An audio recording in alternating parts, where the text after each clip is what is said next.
శ్రీ శోభకృత్ నామ సంవత్సర ఉగది శుభాకాంక్షలు. ఏ సంవత్సరం అందరికి సౌఖ్యం కలగలని ఆ దేవుని ప్రార్థిస్తున్నాం. ఒక చేదు ఆకు, కొంచెం నువ్వుల నూనె, అలాగే నక్షత్రాల లెక్కలు. ఇవి వినడానికి ఏమాత్రం సంబంధం లేని విషయాల్లో అనిపిస్తాయి కదా. అవునండి, అస్సలు పొంతనలేనట్లుంటాయి. కరెక్ట్. కానీ వేల ఏళ్ల క్రితం మన పూర్వీకులు ఈ మూడింటిని ఒకచోట చేర్చి ఒక అద్భుతమైన బయో హ్యాకింగ్ ఇంకా ఫైనాన్షియల్ ప్లానింగ్ సిస్టమ్ని డిజైన్ చేశారు. అదే మనం ప్రతి ఏడాది జరుపుకునే ఉగాది పండుగ. నిజమే. అంటే మనం సాధారణంగా ఉగాది అనగానే గోడ మీదున్న పాత క్యాలెండర్ తీసేసి కొత్తది తగిలించడం వరకే అనుకుంటాం. ఎగ్జాక్ట్లీ. కానీ ఈ పండుగ వెనుక ఒక అత్యంత సమగ్రమైన సైన్స్ దాగి ఉంది. అవును. అందుకే ఈనాటి మన డీప్ డైవ్లో మన ముందున్న రీసెర్చ్ ఆర్టికల్స్, ఆయుర్వేద పత్రాలు, ఖగోళ శాస్త్ర నోట్స్, ఇంకా కొన్ని చారిత్రక ఆధారాలను విశ్లేషిద్దాం. అసలు ఈ ఉగాది పండుగ వెనుక ఉన్న ఆ శాస్త్రీయ రహస్యాలు ఏంటో బయటకు తీద్దాం. తప్పకుండా. అసలు ఈ సోర్సెస్ అన్నీ చదువుతుంటే నాకనిపించిన ఒకే ఒక విషయమేంటంటే మనం పండుగలను కేవలం పూజలు, పిండి వంటలు అనే ఒక ఫిల్టర్ ద్వారా మాత్రమే చూస్తున్నామని. అవును, పైపైన మాత్రమే చూస్తున్నాం. అదే కదా. కానీ ఈ మూలాలను లోతుగా అధ్యయనం చేసినప్పుడు వీటి వెనుకున్న మ్యాథమెటిక్స్ కానీ, ఇమ్యూనాలజీ మరియు ఎకానమిక్స్ చూస్తే నిజంగా మైండ్ బ్లాక్ అవుతుంది. ఖచ్చితంగా. అంటే ఇదొక కమ్యూనిటీని భౌతికంగా, మానసికంగా మరియు ఆర్థికంగా ఎలా సన్నద్ధం చేయాలో ముందే ప్లాన్ చేసి రాసిన ఒక సర్వైవల్ మాన్యువల్ లాగా అనిపిస్తోంది నాకు. వావ్, సర్వైవల్ మాన్యువల్ చాలా బాగా చెప్పారు. అదే ఈరోజు మనం డీకోడ్ చేయబోతున్నాం. మన సోర్సెస్ ఆధారంగా చాంద్రమాన క్యాలెండర్ వెనక ఉన్న ఆస్ట్రానమీ, ఉగాది పచ్చడి వెనక దాగి ఉన్న అద్భుతమైన రోగనిరోధక శాస్త్రం గురించి మాట్లాడుకుందాం. అలాగే పంచాంగ శ్రవణం అనే డేటా ఎనాలిటిక్స్ గురించి కూడా లోతుగా చర్చిద్దాం. డన్. సరే, ముందుగా అసలు ఈ పండుగ పేరుతోనే మొదలు పెడదాం. మన దగ్గరున్న చారిత్రక పత్రాల ప్రకారం దీనిని కేవలం ఉగాది మాత్రమే కాదుగదా, యుగాది అని కూడా అంటారు. అవునండి, యుగాది. యుగము ప్లస్ ఆది. పురాణాల ప్రకారం కలియుగ ప్రారంభం సరిగ్గా ఈ రోజునే జరిగిందని చెబుతారు.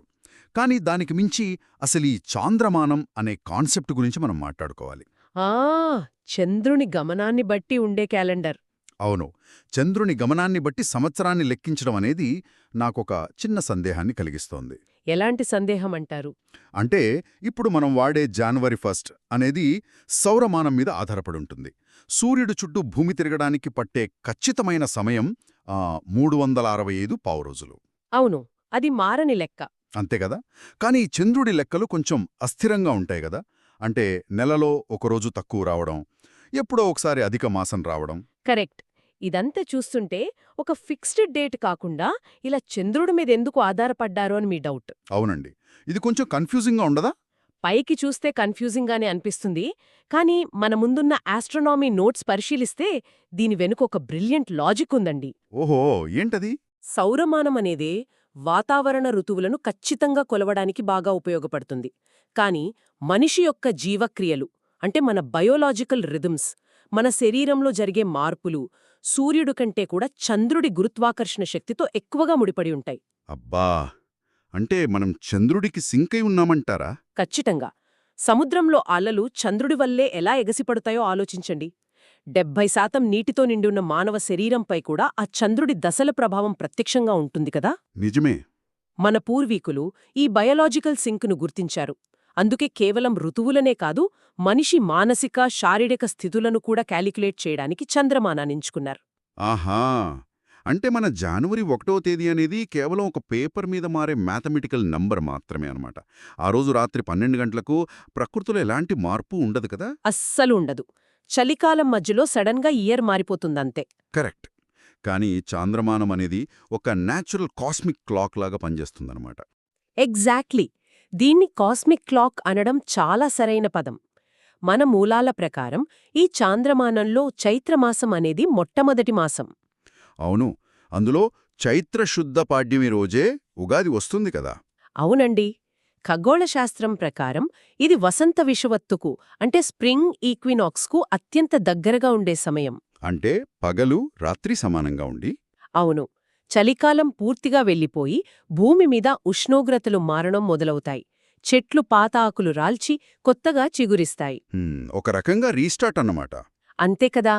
ప్రకృతి ఎప్పుడైతే తనను తాను పునరుద్ధరించుకొని రీస్టార్ట్ అవుతుందో మనిషి కూడా అప్పుడే తన జీవన చక్రాన్ని కొత్తగా ప్రారంభించాలనేది దీని వెనుక ఉన్న అసలైన ఉద్దేశ్యం.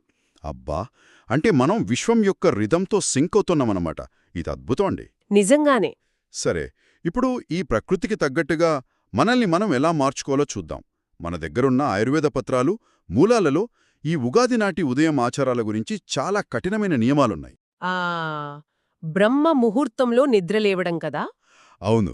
అంటే సూర్యోదయానికి ముందే నిద్రలేవాలి. ఆ తర్వాత అభ్యంగన స్నానానికి ముందు తప్పనిసరిగా తైలమర్దనం చెయ్యాలి. తైలమర్దనం అంటే ఒళ్లంతా నువ్వుల నూనె రాసుకుని మర్దనం చేసుకోవాలి కదా. కరెక్ట్. అలా చేస్తే దరిద్రం లేదా అశుభానికి ప్రతీకైన అలక్ష్మి వెళ్ళిపోయి మహాలక్ష్మి వస్తుందని రాశారు. ఇక్కడే నాకో చిన్న లాజిక్ మిస్ అవుతున్నట్లు అనిపిస్తోంది. ఏంటండి అది? అంటే నూనె రాసుకుంటే దరిద్రం పోవడం ఏంటి? అదెలా సాధ్యం? ఇక్కడే మనం ప్రాచీన గ్రంథాలు వాడిన రూపకాలను, అదే మెటఫర్స్ను డీకోడ్ చేయాలి. అలక్ష్మి అంటే మన దగ్గర డబ్బులు లేకపోవడం కాదండి. మరింకేంటి? ఆయుర్వేదం ప్రకారం అలక్ష్మి అంటే బద్ధకం, శరీరంలో పేరుకుపోయిన టాక్సిన్స్ మరియు అనారోగ్యం. ఓహో, అంటే హెల్త్ పరంగా చెప్తున్నారన్నమాట. అవును. ఈ తైలమర్దనం వెనుక ఉన్న మెకానిజం ఏంటో ఆయుర్వేద నోట్స్ చాలా స్పష్టంగా చెప్తున్నాయి. చర్మం అనేది మన శరీరంలో అతిపెద్ద అవయవం కదా. అవును, స్కిన్. పోయి రక్త ప్రసరణ మందగించి ఉంటుంది. వసంత ఋతువు ప్రారంభమయ్యే ఈ రోజున నువ్వుల నూనెతో మర్దన చేయడం వల్ల వాసోడైలేషన్ జరుగుతుంది. వాసోడైలేషన్ అంటే రక్తనాళాలు వ్యాకోచించడం కదా. ఎగ్జాక్ట్లీ. అలా వ్యాకోచించి బ్లడ్ సర్క్యులేషన్ అద్భుతంగా మెరుగుపడుతుంది. వావ్, అంటే ఇదొక టెంపరేచర్ అడాప్టేషన్ టెక్నిక్ అన్నమాట. కానీ దానికి నువ్వుల నూనె ఎందుకు వాడాలి? వేరేదైనా వాడొచ్చు కదా. ఎందుకంటే నువ్వుల నూనె చర్మంలోని లోతైన పొరల్లోకి చొచ్చుకుపోయే గుణాన్ని కలిగి ఉంటుంది. మర్దన చేయడం వల్ల మన శరీరంలోని లింఫాటిక్ సిస్టమ్ ఉత్తేజితమవుతుంది. లింఫాటిక్ సిస్టమ్ పనేంటంటే శరీరంలోని చెడు వ్యర్థాలను బయటికి పంపడం. పక్కాగా చెప్పారు. దీనివల్ల కండరాల్లోని అలసట తీరిపోయి కార్టిజాల్ అనే స్ట్రెస్ హార్మోన్ లెవెల్స్ పడిపోతాయి. అబ్బా, సూపర్ లాజిక్ అండి. అంతే కదా. ఒక వ్యక్తి మానసికంగా ప్రశాంతంగా, శారీరకంగా అత్యంత చురుగ్గా ఉంటే ఆటోమేటిక్గా అతనిలో ఉత్పాదకత అంటే ప్రొడక్టివిటీ పెరుగుతుంది. ఉత్పాదకత పెరిగితే ఆర్థిక స్థితి మెరుగుపడుతుంది. ఓహో, అదే మహాలక్ష్మి కటాక్షమంటే. 100% అదే. ఈ పాయింట్ చాలా బావుంది. అంటే మనం ఇప్పుడు విపరీతంగా డబ్బులు ఖర్చుపెట్టి స్పాలకు వెళ్ళి చేసుకునే మోడర్న్ బాడీ డీటాక్స్ లేదా సిస్టమ్ రీబూట్ అప్పట్లోనే ఉందన్నమాట. అవును, మనవాళ్లు ఎప్పుడో కనిపెట్టారు. కానీ ఈ సైన్స్ అంతా సామాన్యులకు అర్థం కాదని బహుశా దీన్ని ఒక మతపరమైన ఆచారంగా దరిద్రం అదృష్టం అనే పదాలతో ముడిపెట్టారేమో. ఏమంటారు? ఖచ్చితంగా.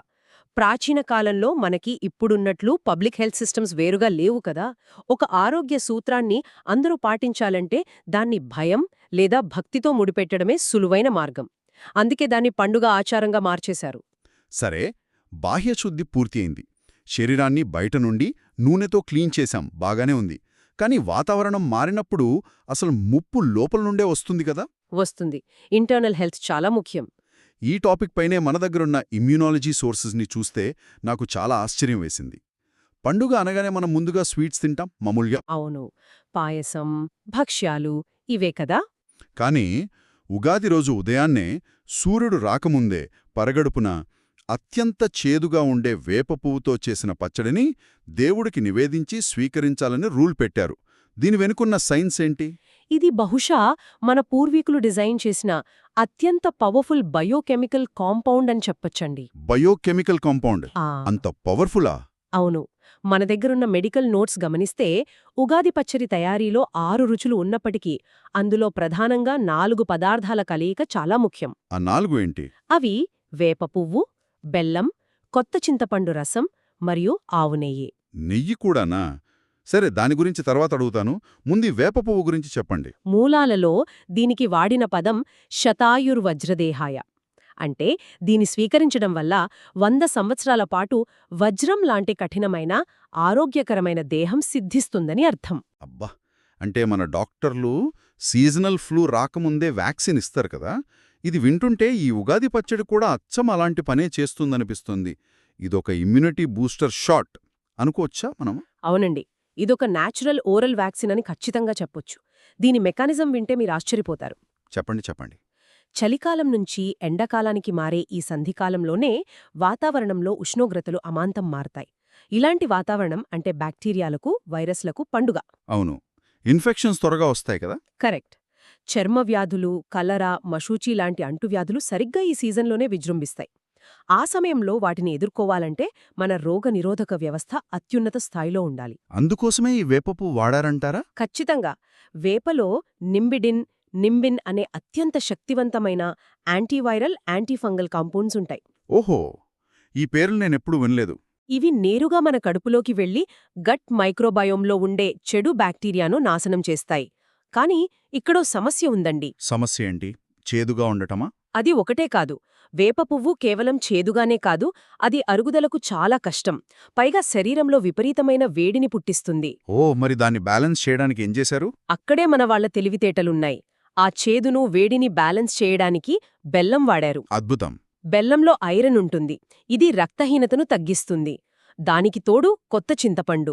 ఇందులో పుష్కలమైన విటమిన్ సి ఉంటుంది. ఇది మన ఇమ్యూన్ సిస్టమ్కి మెయిన్ ఫ్యూయల్. ఇక అన్నిటికంటే ముఖ్యమైనది ఆవు నెయ్యి అన్నారు కదా ఇందాక. అవును. పచ్చడిలో నెయ్యి వేయడం కొంచెం వెరైటీగా ఉందే. రుచికోసమా లేక ఏంటి? కాదండి. దీని వెనక ప్యూర్ కెమిస్ట్రీ ఉంది. కెమిస్ట్రీయా? అవును. వేపలోని కొన్ని ఔషధ గుణాలు ఫ్యాట్ సాల్యుబుల్, అంటే అవి నీటిలో కరగము, కేవలం కొవ్వు పదార్థాలలో మాత్రమే కరిగి మన రక్తంలో కలుస్తాయి. అబ్బా, మైండ్ బ్లోయింగ్ అండి అసలు. అంతే కదా. అందుకే నెయ్యి అనే హెల్దీ ఫ్యాట్ను వాడేరు. నెయ్యి లేకుండా వేపపువ్వు తింటే అందులోని పూర్తి పోషకాలు శరీరానికి వంటపట్టవు. చూడండి, vitamin C, iron, antiviral compounds మరియు ఫ్యాట్. ఇవన్నీ కలిపి పరగడుపున పొట్టలోకి పంపించడమంటే మన ఇమ్యూన్ సిస్టమ్కి ఒక అద్భుతమైన బూస్టర్ డోస్ ఇవ్వడమే. ఎగ్జాక్ట్లీ. ఇది పక్కా ఫార్మకలాజికల్ ఫార్ములా. నిజంగా ఇది అద్భుతం. చేదు కదా అని పెక్కన పెట్టకుండా వ్యాధి నిరోధక శక్తి కోసం మన పూర్వీకులు డిజైన్ చేసిన ఒక అద్భుతమైన మెడికల్ షాట్ ఈ ఉగాది పచ్చడి. అవును, ఇంటర్నల్ డీటాక్స్ పక్కాగా జరుగుతుంది. సరే, శరీరానికి వ్యాధి నిరోధక శక్తితో ఆరోగ్యపరమైన పునాది గట్టిగా పడింది. ఇక జీవితం గడవాలి కదా. ప్లానింగ్ చేసుకోవాలి కదా రాబోయే ఏడాదికి. అదే, ఉగాది రోజు సాయంత్రం అందరూ గుడికెళ్ళి పంచాంగ శ్రవణం వింటారు. మన దగ్గరున్న ఆఖరి సోర్స్ దీని గురించే మాట్లాడుతుంది. ఒక మోడర్న్ మనిషిగా నాకొచ్చే డౌట్ ఏంటంటే, ఇందులో సైన్స్ ఏముంది? చాలా మందికొచ్చే డౌట్ ఇదే. అంటే ఏ రాశివారికి ఆదాయం ఎంత, వ్యయం ఎంత అని వినడం కోసమే కదా ఇది. గ్రహాలు ఎక్కడో ఉంటే మన పర్సులో డబ్బులు మారడం ఏంటి? నాకస్సలు అర్థం కాలేదు. మనం పంచాంగాన్ని కేవలం ఒక జ్యోతిష్య గ్రంథంగా మాత్రమే చూస్తే ఈ డౌట్ రావటం సహజం. కానీ చారిత్రక ఆధారాల ప్రకారం పంచాంగం అంటే 5 అంగాలు. తిథి, వార, నక్షత్ర, కరణ మరియు యోగము కదా. అవును. ఇవన్నీ ఆకాశంలో గ్రహాలు, నక్షత్రాల కదలికలను రికార్డ్ చేసే అద్భుతమైన డేటా పాయింట్స్ అండి. డేటా పాయింట్సా? కొంచెం వివరిస్తారా? తప్పకుండా. మనది వ్యవసాయ ఆధారిత సమాజం, అంటే అగ్రేరియన్ సొసైటీ కదా. వ్యవసాయానికి ప్రాణం వర్షాలు. ఏ సమయంలో వాతావరణం ఎలా ఉంటుంది, ఏ నక్షత్రం ప్రవేశించినప్పుడు ఋతుపవనాలు వస్తాయి, ఎప్పుడు వర్షాలు కురుస్తాయనేది పక్కాగా అంచనా వేయడానికి మన పూర్వీకులు శతాబ్దాలపాటు రికార్డ్ చేసిన ఆస్ట్రోనామికల్ డేటానే ఈ పంచాంగం. ఒక్క నిమిషం. అంటే మీరు చెప్పే చూస్తుంటే అప్పట్లో ఈ పంచాంగం చెప్పే పండితుడు కేవలం ఒక పూజారి కాదు, ఆయన ఒక వెదర్ ఫోర్కాస్టర్, ఇంకా డేటా అనాలిస్ట్ అనమాట. సరిగ్గా పట్టుకున్నారు. ఇది కేవలం గుడ్డి అంచనా కాదు, ఖచ్చితమైన వాతావరణ విశ్లేషణ. ఉదాహరణకు నవనాయకులు అనే కాన్సెప్ట్ ఉంటుందందులో. అవును, విన్నాను. అందులో ఈ ఏడాది మేఘాధిపతి ఎవరు, రసాధిపతి ఎవరు అని వివరిస్తారు. ఇది ఒక విధంగా ఆ ఏడాదంతా వర్షపాతం ఎలా ఉండబోతోందో చెప్పే రిపోర్ట్. ఓహో, అంటే రెయిన్ఫాల్ ప్రెడిక్షన్ అన్నమాట. అవును. దీని బట్టే రైతులు ఏ నక్షత్రంలో విత్తనాలు చల్లాలి, వర్షాలు బాగా పడితే వరిలాంటి పంటలు వెయ్యాలా, లేక వర్షాలు తక్కువ పడతాయని అంచనా ఉంటే చిరుధాన్యాలు, అదే మిలెట్స్ వేసుకోవాలా అనేది ముందే డిసైడ్ చేసుకునేవారు. ఇది వింటుంటే గూస్బాంబ్స్ వస్తున్నాయండి. అంటే ఇదొక అగ్రికల్చరల్ ప్లానింగ్ సిస్టమ్. మరి ఈ ఆదాయ వ్యయాల గురించి చెబుతారు కదా రాశుల వారీగా, అదెలా సాధ్యం? అది కూడా దీనికి సంబంధించిందేనా? ముమ్మాటికి. ఆదాయ వ్యయాలు అంటే ఒక వ్యక్తి జేబులో ఎంత డబ్బొస్తుంది అని కాదు, అది ఒక మ్యాక్రో ఎకనామిక్ కాన్సెప్ట్. మ్యాక్రో ఎకనామిక్సా? ఇక్కడ కూడానా? అవునండి. వర్షాలు బాగా పడి పంట దిగుబడి బాగా వస్తుందని డేటా అనలిటిక్స్ చెబితే ఆ ఊర్లో లేదా ఆ రాజ్యానికి రాబోయే ఆదాయం ఎక్కువ ఉంటుంది. ఆబ్వియస్లీ, ప్రొడక్షన్ పెరిగితే ఇన్కమ్ పెరుగుతుంది. అదే కరువొస్తుందని అంచనా ఉంటే వ్యయం జాగ్రత్తగా చేసుకోవాలి. అంటే ఎక్స్‌పెన్సెస్ తగ్గించుకోవాలి. ఇది ఊరంతా కలిసి గుడి ఆవరణలో కూర్చుని చేసుకునే ఒక పెద్ద బడ్జెట్ మీటింగ్. అబ్బా! రాబోయే ఏడాదంతా మన కమ్యూనిటీ ఆర్థిక పరిస్థితి ఎలా ఉండబోతోంది, దానికి మనం ఎలా సిద్ధపడాలి అని నిర్ణయించుకునే ఒక పక్కా ఫైనాన్షియల్ ప్లానింగ్ సెషన్ ఇది. నిజంగానే దేవుడి పేరుతో బడ్జెట్ మీటింగ్ పెట్టుకున్నారన్నమాట. ఇది ఎంత గొప్ప కమ్యూనిటీ గ్యాదరింగ్ అంటే కేవలం ఒకరి స్వార్థం కోసం కాకుండా ఊరంతా కలిసి ఒక సమిష్టి ఆర్థిక క్రమశిక్షణను అలవర్చుకునే పద్ధతిది. అవును, ఫైనాన్షియల్ డిసిప్లిన్. ప్రకృతి ప్రకోపాన్ని తట్టుకోవాలంటే వ్యక్తిగత పోరాటం సరిపోదు కదా, సమిష్టిగా ఒక ప్రణాళిక ఉండాలి. ఖచ్చితంగా ఉండాలి. ఆ ప్రణాళికను చైత్రశుద్ధ పాడ్యమి నాడే అందరికీ అర్థమయ్యేలా చెప్పే వ్యవస్థే ఈ పంచాంగ శ్రవణం. దీన్ని ఆధ్యాత్మికతతో ముడిపెట్టడం వల్ల ప్రతి ఒక్కరూ శ్రద్ధగా వింటారు, ఆచరిస్తారు. సూపర్ అండి. అసలు ఒకసారి దీనంతటిని వెనక్కి తిరిగి చూసుకుంటే ఉగాది అనేది కేవలం కొత్త బట్టలు వేసుకుని స్వీట్స్ తినే పండుగ కానే కాదు. మన ముందున్న సోర్సెస్ ద్వారా దీని అసలు స్వరూపం వినేవారికి అర్థమైపోయి ఉంటుంది. అవును. ఇది ప్రధానంగా 4 పిల్లర్ల మీద నిలబడి ఉంది. మొదటిది ఖగోళశాస్త్రం, అంటే చంద్రుని గమనాన్ని బట్టి వాతావరణంలో వచ్చే మార్పులను పసిగట్టే చాంద్రమానం. కరెక్ట్. రెండవది పర్సనల్ హైజీన్ మరియు సర్కాడియన్ రిథంని రీసెట్ చేసే తైలమర్దనం. మూడవది వసంత ఋతువులో వచ్చే వ్యాధులను ఎదుర్కొనే అద్భుతమైన ఓరల్ వ్యాక్సిన్ ఉగాడి పచ్చడి. అవును. ఇక చివరగా ఒక కమ్యూనిటీ మొత్తం కలిసి రాబోయే ఏడాదికి వాతావరణ మరియు ఆర్థిక పరిస్థితులను బేరీజు వేసుకునే పంచాంగ శ్రవణం. భలే సమరైజ్ చేశారండి. మనిషి తన చుట్టూ ఉన్న విశ్వంతో ఎలా మెలగాలి, తన శరీరాన్ని ఋతువుల మార్పులకు తగ్గట్టుగా ఎలా సిద్ధం చేసుకోవాలి, మరియు తన భవిష్యత్తును సామాజికంగా, ఆర్థికంగా ఎలా ప్లాన్ చేసుకోవాలి అనే దానికి ఈ ఉగాది పండుగ ఒక అద్భుతమైన బ్లూప్రింట్. నిజమే. మనం చదివిన ఈ రీసెర్చ్ సోర్సెస్ ఒక సాధారణ ఆచారం వెనుక ఎంతటి అద్భుతమైన సైన్స్, డేటా సైన్స్, ఇమ్యూనాలజీ దాది ఉన్నాయో మనకు కళ్లకు కట్టినట్లు చూపించాయి. 100% పాళ్ళు నిజం. ఈ అనాలిసిస్ చివరికి వచ్చేసరికి నా మనసులో ఒక బలమైన ఆలోచన మెదులుతోంది. మన పూర్వీకులు ఒకే ఒక్క పండుగ ముసుగులో ఇంతటి కాంప్లెక్స్ అయిన ఆరోగ్య, ఆర్థిక ప్రణాళికను సామాన్యులకు కూడా చేరేలా డిజైన్ చేశారంటే అది నిజంగా ఒక మేధోపరమైన అద్భుతం కదా. ఖచ్చితంగా.